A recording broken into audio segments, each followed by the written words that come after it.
Salam, hörmətli tamaşaçılar. E-News TV-nin Vətəndaş mövqeyi efirdədir.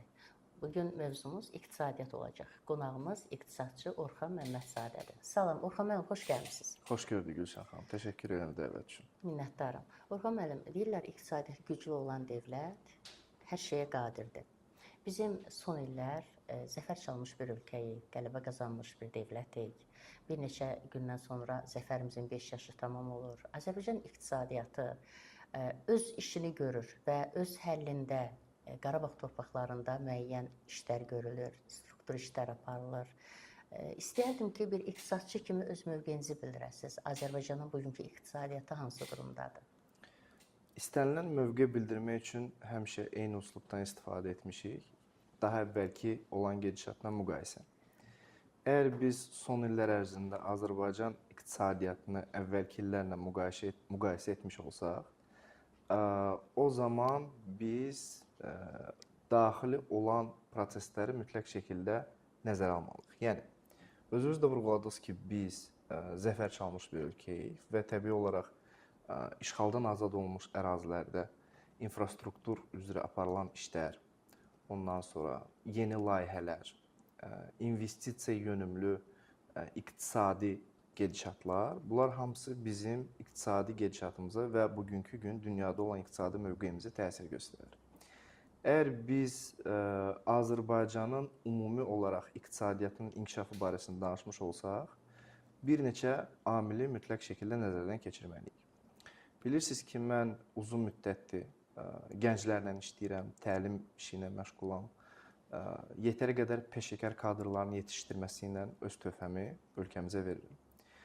Və bu gedişat əsasında əvvəlki gənclərin düşüncə tərzi ilə bugünkü gənclərin düşüncə tərzi arasında böyük bir fərq var. Əvvəllər çox normal bir yanaşma idi ki, bəzi beynəlxalq aləmdə işlənilən iqtisadi alətlərin Azərbaycanda tətbiq olması barəsində skeptik bir yanaşma var idi. Bugünkü gün isə artıq o alətlər tətbiqata davamlı şəkildə başlanılıb və gedir deyə artıq bu məsələlər müzakirə mövzusu belə deyil. Bu alətlərdən sən istifadə etdiyin təqdirdə nə kimi inkişafa gətirib çıxara bilərsən müzakirəsi aparırıq. Bu özlüyündə göstəricidir ki, əvvəlki illərə nisbətdə iqtisadi gedişatın və iqtisadi inkişafın göstəricisi göz qabağındadır. Əgər biz bu mövzu üzrə daha detalizasiyaya daxil olmuş olsaq, yəni daha incə şəkildə bu məsələləri araşdırmış olsaq, o zaman yeni tətbiq olunan iqtisadi proqramlar, daxili istehsalın inkişafı niyyəti ilə təmin olunan iqtisadi şərait, inkişaf meyilli platformalar və ayrıca olaraq hamının, hətta əhalinin istifadə etdiyi, amma ümumi iqtisadiyyata müsbət təsir göstərəcəyi güzəştlər. Söhbət vergi güzəştindən gedir, sahibkarlığın inkişafı ilə əlaqədar olan fərqli proqramlardan gedir və bugünkü gün gənclər artıq həmən alətlərdən istifadə eləmək şərti ilə sahibkarlığa meyllənirlər və çoxlu gənclər görürük ki, həyat istiqamətini sahibkar olaraq davam etdirmək istəyirlər. Yetər qədər bunun üçün şərait var. Bu şəraiti də dəyərləndirmək artıq həmən o gənc sahibkarların öz boynuna düşür. Sahibkarlara güzəştlər var, deyilmi? Bəli. İstəyərdim o güzəştlərdən danışaq biraz. Baxın, yeni layihəyə başladığın təqdirdə beynəlxalq aləmdə istifadə olunan termin var, entrepreneur deyilir. Yəni, yeni fərqli fəaliyyət üzrə işi görən bir sahibkar. Yəni, yeni başlamış və fərqlənən bir sahibkar. Təbii olaraq, tam olaraq terminin hərfi mənasında tərcüməsi bu deyil, amma entrepreneur dediyimiz tam olaraq öz işinin üzərində sahibkarlıq fəaliyyəti ilə məşğul olan şəxsə deyilir. Və həmən o entrepreneurlar, yəni sahibkarlar fərqli istiqamət üzrə, kibernetika sahəsi üzrə və yaxud da ki, hər hansı bir texnoloji inkişaf meyilli olan işlərlə məşğul olduğu təqdirdə və yaxud da ki, hər hansı bir qanunvericiliyin icazə verdiyi amilləri nəzərə alaraq fəaliyyət göstərən və bu sahədə fərqlənən sahibkarlar üçün startap layihəsi üzrə ayrıca olaraq bir İqtisadiyyat Nazirliyi tərəfindən tənzimlənən güzəşt proqramı var. Əgər sən istehsalatla məşğulsansa, xaricdən mal gətirdiyin təqdirdə xam maldan söhbət gedir. Onu gətirib istehsalat meyilli fəaliyyətlə məşğul olduğun təqdirdə və bu işi inkişaf etdirmək niyyəti ilə təşviq sertifikatı təmin olunur. Müəyyən mənada istehsalın və sənaye inkişafın bilirik ki, biz artıq 4-cü sənaye inqilabı dövrünü keçid almışıq və bu sənaye inkişaf meyilli olan proqramların tənzimlənməsi niyyəti ilə texnoloji parklarda ayrıcı olaraq çox geniş və əlverişli şərait yaradılıb. Və bu şəraitdən nəinki yerli sahibkarlar, hətta xarici investorlar gəlib burada biznes qurub, istehsalat qurub, biznesi inkişaf etdirmək niyyəti ilə işlərini görürlər. Bizim özəl sektordan gördüyümüz fəaliyyət qismində fəaliyyətlərdən biri də maliyyə konsaltinqidir və maliyyə konsaltinqi olaraq bizim müştəri segmentimiz daha çox xarici şirkətlərdir. Və inandırım sizi ki, xarici şirkətlər Azərbaycan barəsində və Azərbaycanda yaradılan şəraitlər barəsində məlumat aldığı təqdirdə yetəri qədər həm Avropaya nisbətdə vergi həcmi, vergi yükü az olduğu, ayrıcı olaraq inkişaf meyilli konsepsiyaların yetəri qədər əlverişli olduğunu nəzərdən keçirəndən sonra Azərbaycana meyillənir. Və burada həm inkişaf, həm istehsalat və həm də geosiyasi mövqeyimiz baxımından özləri üçün inkişaf görürlər. Eyni zamanda Orxan müəllim, hazırda dünyada iqtisadi sabitliklə bağlı müəyyən qeyri-müəyyənliklər də yaşanır. Sizcə bu vəziyyət Azərbaycan iqtisadiyyatına necə təsir göstərir? Azərbaycan iqtisadiyyatına təsir göstərməməsi mümkünsüzdür. Çünki Azərbaycan bugünkü gün dünyada ümumi olaraq dünyada olan gedişatın bir parçasına çevrilib. Bu əslində böyük bir uğurdur. Həm iqtisadi uğurdur, həm də bizim geosiyasi mövqeyimiz baxımından Azərbaycanın ortalığa qoyduğu fikir mübadiləsi, Azərbaycanın beynəlxalq səviyyədə fərqli dövlətlərlə ünsiyyət forması gətirib onu çıxarıb ki, artıq Azərbaycan bir çox fərqli iqtisadiyyata malik olan dövlətlər arasında müəyyən mənada iqtisadi körpüyə çevrilə biləcək qüdrətə gəlib çatıb. Söhbət nədən gedir? Biz bilirik ki, iqtisadiyyatın təməli hər hansı bir ölkənin özünün həm daxili istehsalatı, həm də ki, apardığı xarici əlaqələr əsasında formalaşan münasibət üzərindən tənzimlənmiş olur.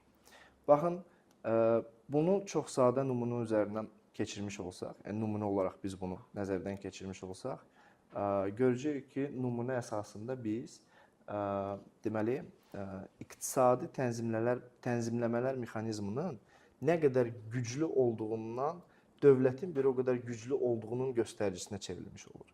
Və bugünkü gün belə deyək də, müharibələr belə ilk olaraq maliyyə sanksiyalarından, iqtisadi gedişatların inkişafının qabağını ala biləcək hər hansı bir qadağan edici alətlərin istifadəyə verilməsindən başlayır və bəzi hallarda da artıq heç müharibə etməyə ehtiyac da qalmır. Və bugünkü gün dünyada tətbiq olunan ki, bizim qonşu ölkələrimizin bir neçəsi artıq həmən o sanksiyalar altındadır.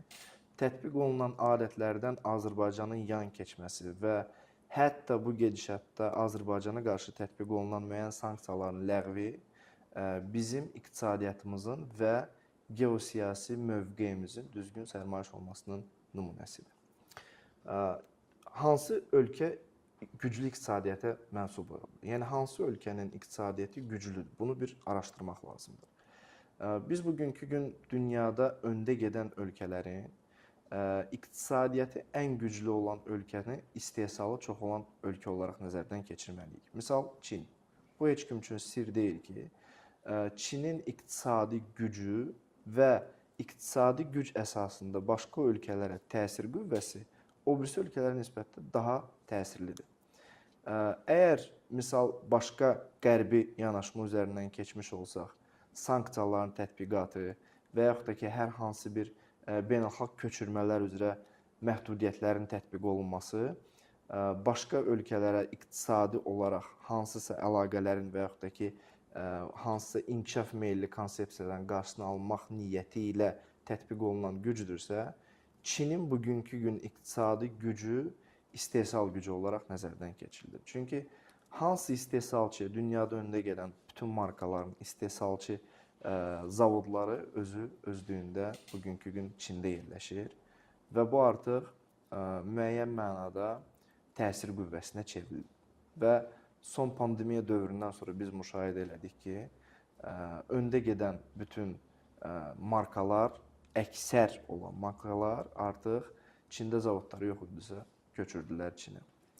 Çin əldə etdiyi iqtisadi qüdrəti necə istifadə edir? Baxın, biz deyirik ki, okey, deyək ki, bizim bir ölkəyik, hər hansı bir ölkə, fərq eləməz. Ölkə olaraq bizim çox güclü bir istehsal qüvvəmiz var. İstehsal qüvvəsinin güclü olduğu təqdirdə mən artıq öz qaydalarımı nə edə bilərəm? İrəli sürə bilərəm ki, mən bundan sonra müəyyən gedişatların belə tənzimlənməsini istəyirəm. Lakin bugünkü gün biz görürük ki, Çində istehsal olunan avadanlığın ABŞ-a daxil olmasına dair müəyyən sanksiyalar tətbiq olunub ki, həmən o asılılığı azaltmaq məqsədi daşıyır. Yerli istehsalı gücləndirmək niyyəti var. Asılılıq azaldığı təqdirdə orada artıq həmən ölkənin iqtisadi gedişatına mal dövriyyəsi, ondan sonra pul dövriyyəsi, bu kimi göstəricilərə təsir göstərmək var. Təbii olaraq əsas məqsəd iqtisadi bağlılığı azaltmaq niyyəti daşıyır. Amma Çin bugünkü gün bununla tamamlanmır. Bu bir alətdir, bu bir gücdür. O gücün əsasında da daxil olan həmən o mal ticarətindən istehsal gedişatı üzrə daxil olan pul dövriyyəsini başqa ölkələrə investisiya eləməklə təmin edirlər. İnvestisiya olduğu təqdirdə də artıq uzun vədəli çox əlverişli şərait əsasında investisiya edirlər. Şərt də nədir?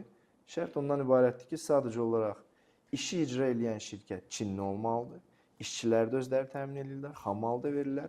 İcraatında bir müddət öz boynuna götürürlər. Əsas məsələ ondan ibarətdir ki, bu kimi gedişat, bu kimi saziş bağlandığı təqdirdə həmən ölkə Çinlə uzun müddətli bağlılığa, iqtisadi bağlılığa gətirib çıxarmış olsun.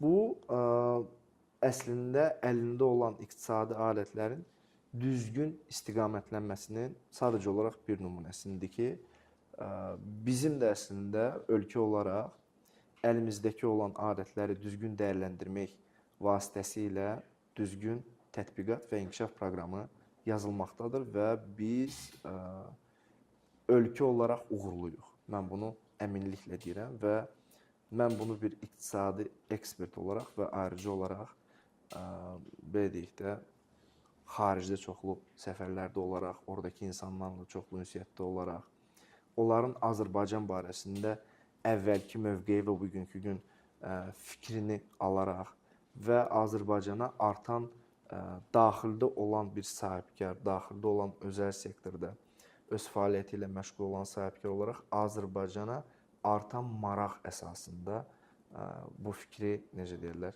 əsaslandırır və bu fikri ona əsaslanaraq səsləndirirəm. Eyni zamanda Orxan müəllim, inkişaf edirik. Azərbaycan xalqı, yəni güclü iqtisadiyyatımız var. Hər tərəfli inkişaf edirik. Zəfər çalmış bir dövlətik. Xarici, beynəlxalq səviyyəli insanlar burada nələrsə iş görməyə çalışırlar.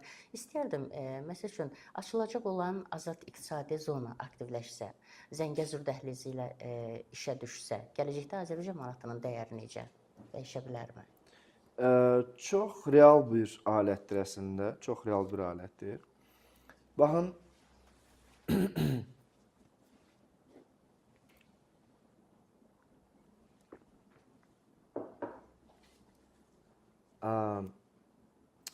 hansı ölkənin valyutası dəyərlidir? Hansı ölkənin daxili valyutası o birisi ölkələrin valyutasına nisbətdə dəyərdə yüksəkdir? İqtisadiyyatı güclü olan ölkənin. Amma ona bayaq danışdığımız nümunəyə əsasən dünyanın ən bahalı və dəyərli valyutası Çin valyutası olmalıdır. Çünki dediyimiz kimi normal tətbiq olunan iqtisadi alətlərin və o iqtisadi adətlər əsasında inkişaf meyilli proqramların təmin olmasının nümunəsini biz Çin üzərindən götürdük. Ki, bugünkü gün iqtisadiyyat tənzimlənib, son gedişatdan fürsət olaraq istifadə etməyə, yararlanmağa fürsət olaraq, yəni yararlanıblar. Həmən son gedişatdan fürsət olaraq yararlanıblar. Dediyimiz kimi həmən olan, oradakı olan o bütün zavodların yenidən Çinə köçürülməsi, artıq beynəlxalq brendlərin və markaların Çində fəaliyyət göstərməsi, bu bir gücdür, bu bir alətdir ki, həmən onu inkişaf yönümlü proqram olaraq tətbiq eləyiblər və iqtisadiyyatın daha da inkişaf etməsinə xidmət edən bir uzun vədəli strategiya olaraq istifadə edilir. Bu göstəricilər onu gətirib çıxarmalıdır ki, həmən valyuta artıq ən bahalı valyutalardan birinə çevrilməlidir. Amma bu belə deyil. Səbəb, valyutanın dəyərdə olması yalnız iqtisadiyyata bağlı olmağından asılı deyil. Bugünkü gün real gedişat bundan qaynaq. Yəni, bugünkü gün real gedişat buna əsaslanır. Sənin yalnız iqtisadiyyatın güclü olmalı deyil, sənin həm də beynəlxalq aləmdə başqa ölkələrlə əlaqələrin güclü olmalıdır. Ki, Azərbaycan bugünkü gün mənim şəxsi təhlilimə görə vurğuladığımız qeyri-stabil iqtisadi göstəricilər və qeyri-stabil ölkələr arasında olan ünsiyyətlər. Çünki biz çox yox, bir 10 il bundan öncə başqa-başqa bir-birinə dost və eyni təfəkkürlü olan ölkələrin bugünkü gün çox böyük bir fərqli böhran vəziyyətində yaşamasının nümunəsini görürük. Həm iqtisadi, həm siyasi. Əsas məsələ, valyutanın stabil və güclü olması yalnız iqtisadiyyata bağlı deyil, beynəlxalq aləmdə olan ölkələrlə düzgün qurulmuş münasibətə də gətirib çıxarır və həmən münasibətlər bir mənalı daxili valyutanın, sadəcə olaraq bu bir nümunədir, yəni daxili valyuta bir nümunədir ki, stabil qalması üçün ən azından şəraitin yaradılması və yaxud da ki, heç bir maneələr törətməməsinə gətirib çıxarır. Ki, bizim inkişaf meyilli konsepsiyamız və ayrıca olaraq vurğuladığımız həmən o Zəngəzur dəhlizinin açılması həm logistik həllin və külli miqdarda vəsaitin qənaətinə gətirib çıxara biləcək bir layihədir.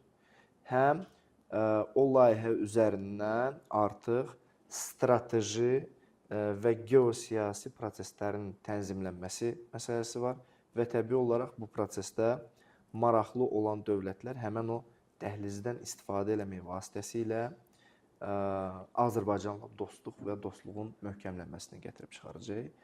Çox gözəl bir addımdır, təqdirə layiq bir addımdır.